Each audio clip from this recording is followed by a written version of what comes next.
Bonsoir les ninjas. Donc bonsoir, merci d'être là pour ma vidéo 11 du défi de Yannick Alain impactant en 30 jours. C'est la dernière que je vais poster sur le groupe NBS parce qu'en fait celle-ci a créé un groupe spécial impactant en 30 jours.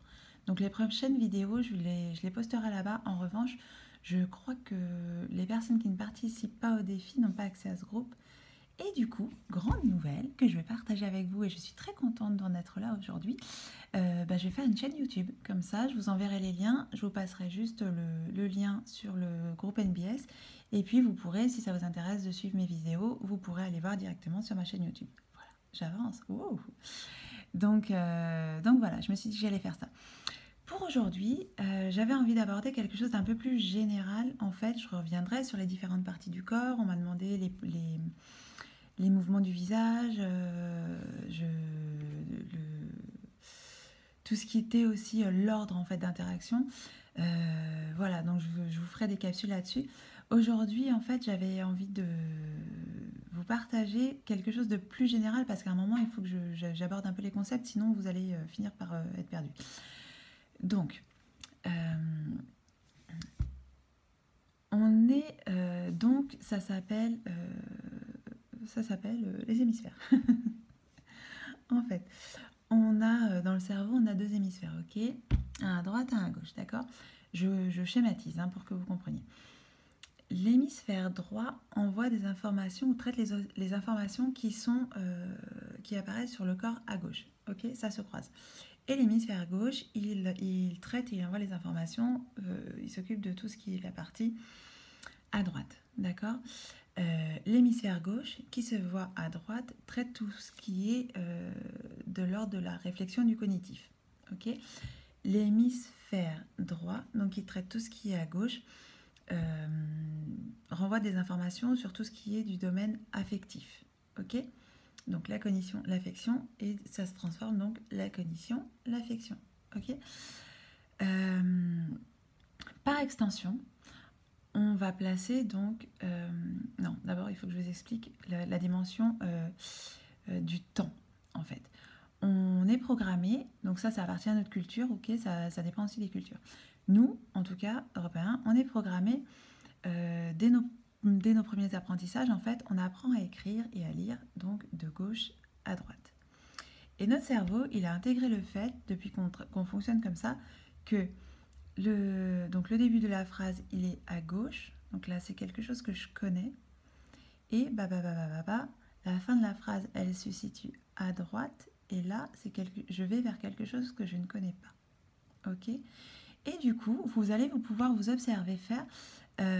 Si vous racontez une histoire en fait à des amis ou que vous vous imaginez dans le passé, vous verrez que vous ferez des gestes qui vont être à gauche. Il y a 6 mois, vous allez naturellement parler à gauche. Et quand vous allez faire des gestes qui vont parler du futur, mes prochaines vacances, vous allez naturellement les placer à droite. Vous allez faire des gestes qui vont partir à droite. Ok? Reliez ça avec le cerveau. Tout ce qui va se placer à droite, ça peut participer soit de la dimension du futur, ok, dans la communication, et par extension, ça peut aussi participer de tout ce qui est de l'ordre de l'inconnu, du coup. C'est les choses qu'on ne connaît pas encore, d'accord? Et encore par extension, ça peut aller jusqu'aux peurs. Et du coup, si on continue par là, ça induit plutôt des valeurs négatives. Ok. Donc là, on en arrive à un endroit où vous allez placer dans la discussion, et ça c'est bien aussi pour les hommes politiques, pour les voir faire par exemple, et même vous, ou voir les personnes qui sont en interaction avec vous, où on va placer, admettons que j'adore le rose et que je déteste le bleu. Et bien en fait, je vais placer inconsciemment le bleu à droite et ce que j'aime, je vais le placer à gauche. Donc je reprends le cheminement en fait pour tout ce qui se passe à gauche.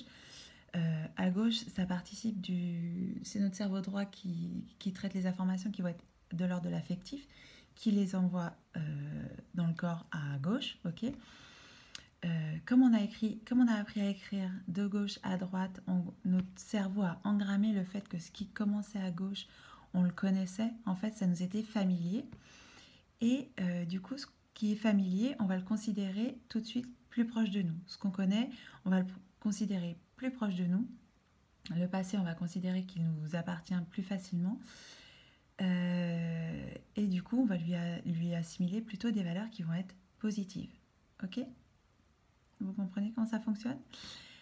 Donc voilà, ça c'est un grand concept à comprendre parce qu'après, dans toutes les démangeaisons ou la façon de se mouvoir, ça va être quelque chose d'hyper important d'avoir la base qui est que à droite, c'est plutôt un domaine où on réfléchit, on parle avec sa main droite quand on réfléchit, quand on parle plutôt du futur et quand on est sur des valeurs plutôt négatives. Et à gauche, on parle plutôt, quand on parle avec sa main gauche, c'est vraiment plutôt des domaines qui nous touchent, des domaines qui portent notre affection, des domaines qui sont plus intimes, des valeurs qu'on va plus aimer, et, ou alors parler du passé. Voilà, donc il y a plusieurs dimensions à chaque fois qui se traduisent à droite et à gauche. Eh bien, n'hésitez pas à me laisser des commentaires s'il y a des choses que vous voulez me demander par rapport à ça. Et puis, je reviens sur les autres parties du corps dans mes prochaines capsules. À très bientôt. Ciao.